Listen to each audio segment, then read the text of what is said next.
Dari cabang olahraga Anggar, saudara, hari ini mulai dipertandingkan di GOR Anggar Harapan Bangsa yang diikuti oleh sebanyak 220 orang atlet. Cabang olahraga Anggar ini diikuti 220 orang atlet dari 26 provinsi se-Indonesia, termasuk tim tuan rumah Aceh. Para atlet akan bersaing memperebutkan 36 medali terdiri dari 12 medali emas, 12 perak, dan 12 perunggu. Pertandingan dimulai sejak 11 hingga 16 September 2024 yang terbagi dalam 12 nomor. Ketua Umum Pengurus Besar Ikatan Anggar Seluruh Indonesia, Agus Suparman, berharap cabur Anggar PON ke-21 Aceh Sumut 2024 mampu menghasilkan atlet berprestasi untuk mewakili Indonesia ke tingkat internasional.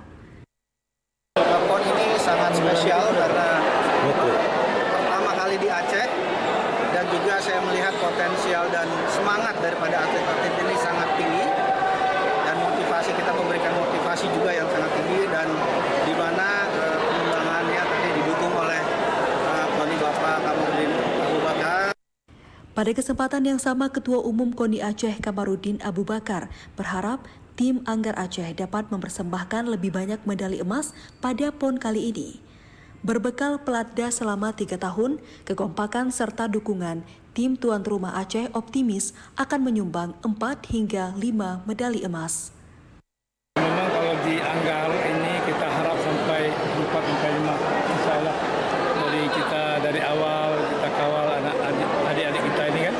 Nah, ini kita doakanlah pada hari ini pertama kali main Anggar, ya. Dan alhamdulillah Aceh hari ini sudah 16 emas dan posisi kelima hari ini. Pembukaan PON ke-21 cabang olahraga Anggar ini diakhiri dengan pembagian door prize. Dari Banda Aceh, Fajariana, TVRI melaporkan.